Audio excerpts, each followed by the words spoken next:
R.A. Dickey, you may already know, is a medical mystery. He was able to pitch at an elite level, winning a Cy Young Award despite a baffling physical anomaly. More on that in a bit. But he also overcame horrible circumstances off the field. He was repeatedly molested as a child. The repercussions impacted him for decades, at one point driving him to thoughts of suicide. But R.A.'s story is not a tragedy. It's a story of redemption. So sit back, grab a coffee, and let me tell you the story of Robert Allen Dickey. Throwing a baseball at high velocity is not something the human body was engineered to do. Oh, people do it, obviously. And some can do it for a very long time. But odds are, if you throw long enough, with enough effort, something is going to break. And usually that weak link is the ligament in the elbow, the ulnar collateral ligament, the UCL. If you're a baseball fan, you probably know this already. You probably also know about the groundbreaking surgery first performed successfully by Dr. Frank Jobe on pitcher Tommy John in 1974. Since then, 562 Major League players have had Tommy John surgery, plus many more in the minors, college, and even high school. But what if you could design a pitcher who could not tear his UCL? Impossible? Well, R.A. Dickey is a bit of a medical miracle. The man who was born without a ligament in his elbow. Yes, it's true, he has no ulnar collateral ligament in his right arm. Amazingly, nobody even knew this, including R.A., until it cost him $735,000 in lost signing bonus money. Usually I tell these stories chronologically, but R.A.'s story is different. Let's start with the UCL Discovery. From 1994 to 1996, in his 3 seasons at the University of Tennessee, R.A. led all major college players with 433 innings pitched, a school record. He also left Tennessee with school records in wins, 38, games pitched, 73, strikeouts, 345, and fewest starts missed, 0. That's right, he never missed a start. He never got hurt, despite throwing an incredible number of innings.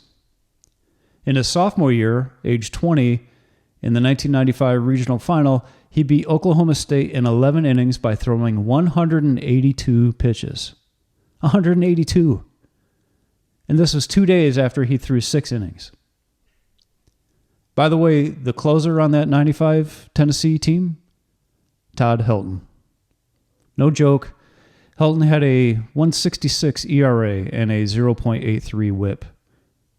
Oh, and Helton was also the quarterback for the football team before he was replaced by a freshman named Peyton Manning.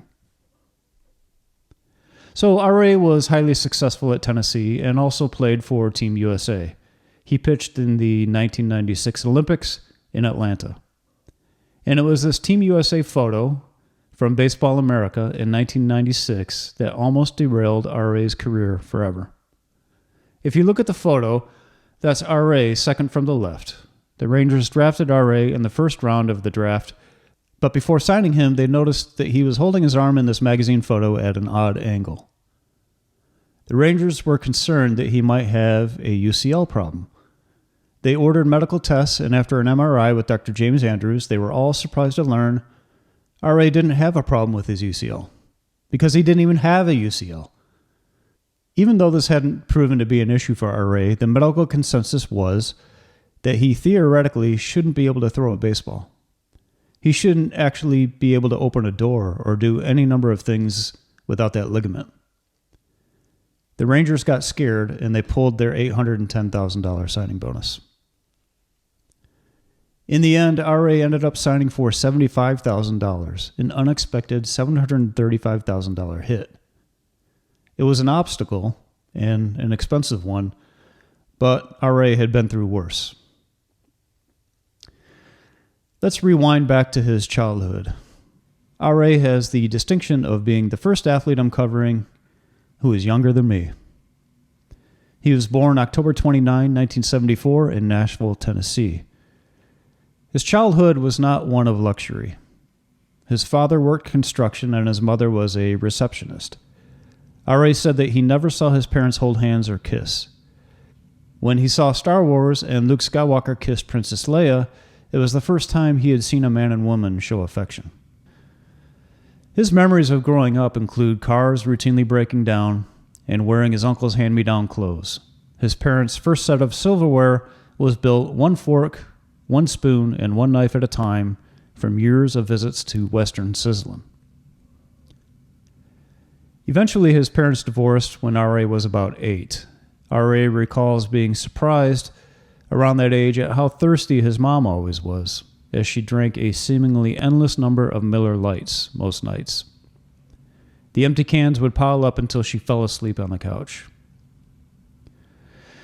That summer before 4th grade, R.A.'s mom hired a new babysitter, a teenage girl.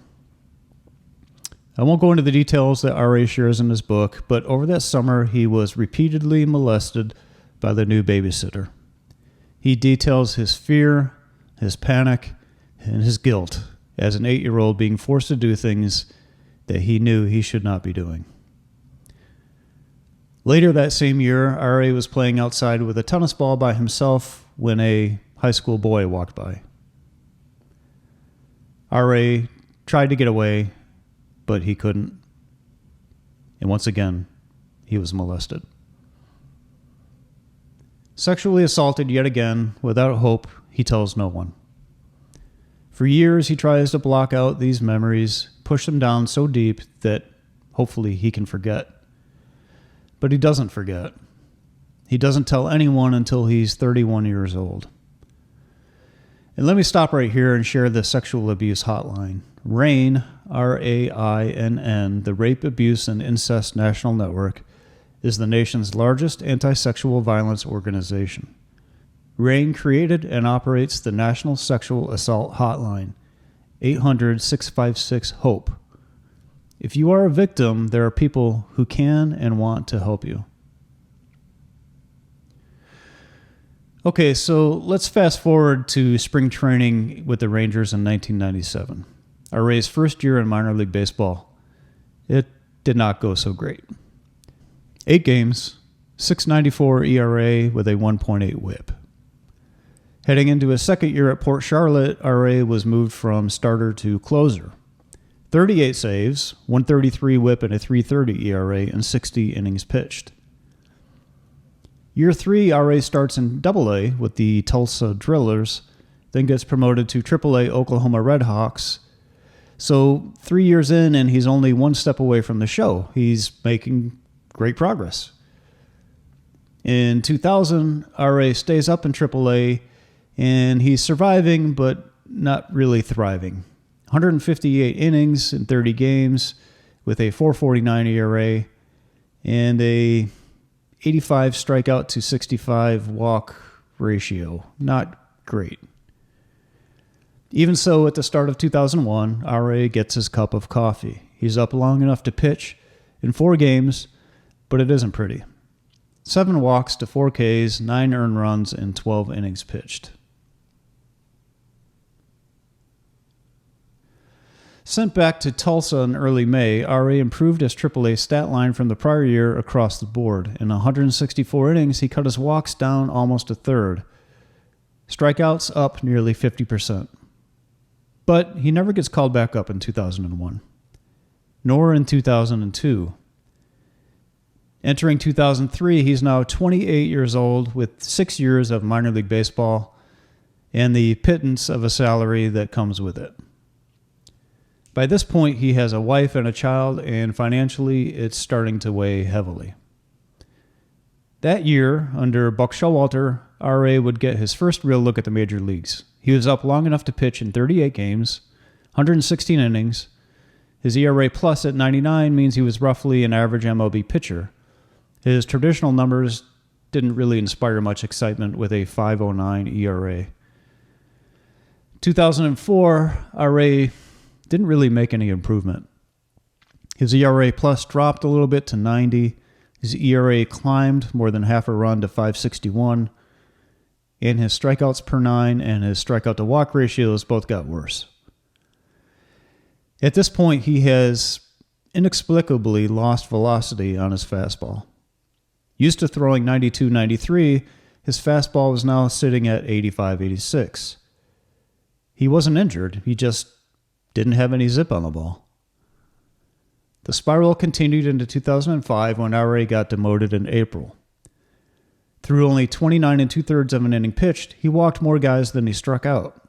His ERA ballooned to 6.67 and a 69 ERA plus.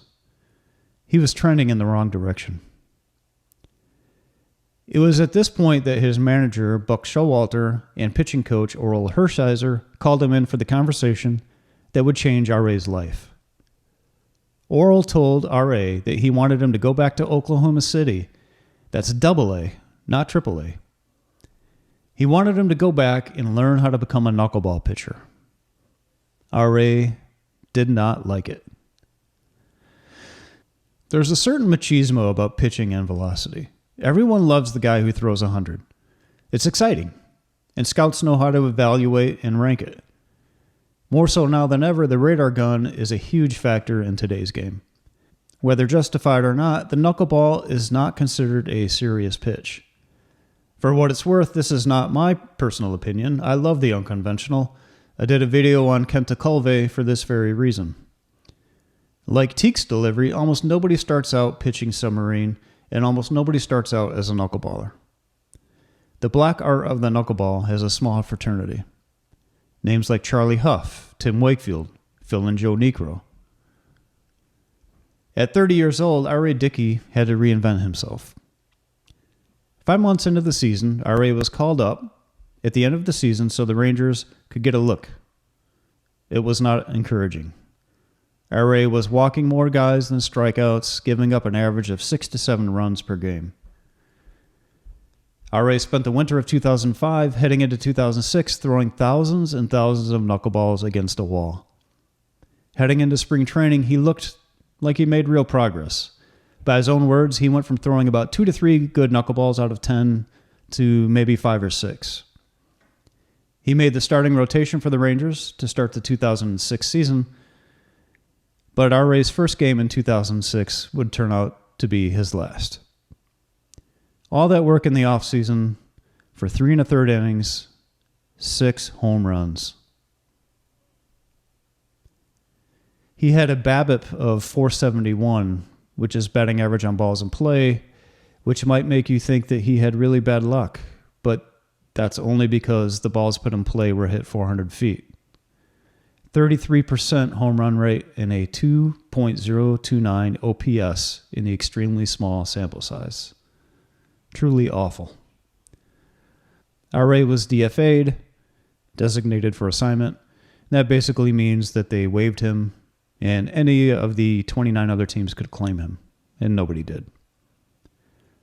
R.A. is now 31 and not on track to be anything other than a minor league pitcher, if that. In every redemption story, there's a nadir, a rock bottom, and this was it for R.A. The Rangers had seen enough. It seemed that he may never master the knuckleball. R.A. says himself that his marriage was falling apart and the guilt of hiding his secrets from childhood were becoming overwhelming. He had thoughts of suicide that winter, and he was separated from his wife and kids. If you've seen my other videos, I've talked about mental health before. There are players I've discussed that sought treatment and were better for it. Jimmy Pearsall comes to mind. And there were players who needed help and didn't get it, like Marty Bergen. R.A. thankfully got the help that he needed. Instead of taking his life, he took the difficult step of asking for help. He started seeing a psychologist that winter in his hometown of Nashville. And as luck would have it, he received an offer, his only offer, from the Milwaukee Brewers to attend their spring training. Milwaukee, you see, has a AAA team in Nashville. It couldn't have worked out better for R.A. And this is where he would spend 2007, working on his knuckleball and working on his mental health. He spent all of 2007 in the Pacific Coast League with the AAA Nashville Sounds. He threw 169 innings, with a respectable 3.72 ERA and twice as many strikeouts as walks. A solid year. More importantly, he finished the season on a 10-2 run and a 2.42 ERA. For all of this, Milwaukee released him.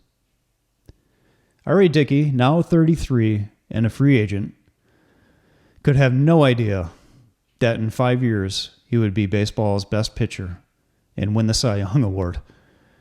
But his therapy was working, and he was in a better place, ready to face the challenge. After Thanksgiving in 2007, R.A. signed as a free agent with the Twins. It lasted 1 week before the Mariners selected him in the Rule 5 draft at the winter meetings. At that point, R.A. had pitched over 1,000 innings of minor league ball and was 33 years old. In Seattle 2008, R.A. pitched well enough to throw over 100 innings, most out of the bullpen in relief. It's good enough for a 0.2 WAR, which doesn't sound like much, but it's his first non-negative WAR since committing to the knuckleball. Released by Seattle after the season, the Twins came calling again. It was after this season with the Twins that R.A. drove to Atlanta and worked with the legendary knuckleballer Phil Niekro. Over the years, R.A. had met with Charlie Huff, Tim Wakefield, and Phil Niekro. Each man helped unlock secrets to the dark art of throwing the knuckleball. Niekro would prove to be the final key. After signing with the Mets and having a great spring, R.A. was shocked to not make the opening day roster. But after a 4-2 start with the Buffalo Bison, including a 2.84 ERA and a 1.03 whip, he got the call-up. He didn't know it at the time, but R.A. had just pitched his last minor league game. From here, he would pitch 8 years at the major league level. The difference between AAA life and MLB life is just astounding. He was making $12,500 a month as a minor leaguer, but you only get paid for the 5 months of the season, so $62,500. When the Mets called him up, he was 35. 35 years old. There's zero chance that he could believe from this point forward he would go on to earn $56 million. Over the 3 years from 2010 to 2012 with the Mets, R.A. would throw 616 and 2/3 of an inning with an ERA plus of 129 and an ERA of 2.95 and a whip of 1.15. He would strike out 468 to 150 walks. But 2012 would be the highlight of his career. R.A. had the baseball world stirring the whole first half of the 2012 season. By the All-Star break, he held a 12-1 record.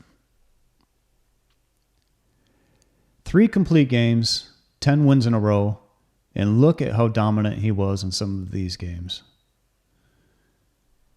R.A. would win the NL Cy Young Award, beating out Gio Gonzalez of the Nationals and Clayton Kershaw of the Dodgers. He became the first knuckleballer in MLB history to win the award. He also became the third Mets pitcher to win the award, joining Tom Seaver and Dwight Gooden. On December 16, 2012, the Mets traded R.A. to the Blue Jays. On November 10, 2016, R.A. signed with the Atlanta Braves. He retired in 2018 after not being signed in free agency.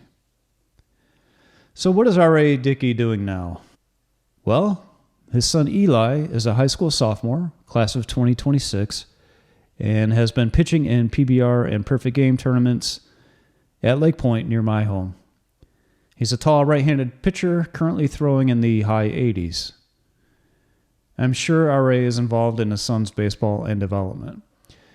Family is definitely important to him, but he also seems to have found a higher calling. He's very active in at least 2 organizations. He and his wife, Ann, are actively involved in NAHT, the Nashville Anti-Human Trafficking Group. R.A. sits on the board of advisors as the vice chair. From their website, quote, the NAHT is a Christ-centered team of intervention specialists who rescue and restore women from the bondage of human trafficking. He also helps operate the Ocala, Florida-based Honoring the Father Ministries, which provides medical supplies, powdered milk, and baseball equipment to the impoverished in Latin America. How could you not be a fan of this guy? Not only the difficulty that he had to overcome from his childhood experiences, but his battle to basically reinvent himself as a pitcher. His post-career work adds even more to his legacy. Kudos to you, R.A. Thank you for your time, and take care.